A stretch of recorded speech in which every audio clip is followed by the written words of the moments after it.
तो आ गए।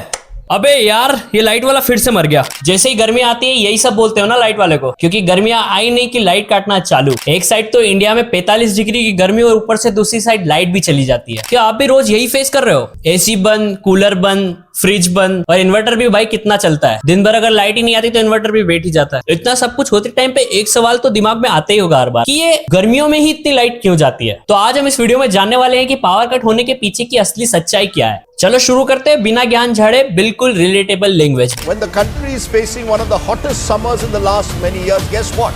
A power cut now in several parts of the country.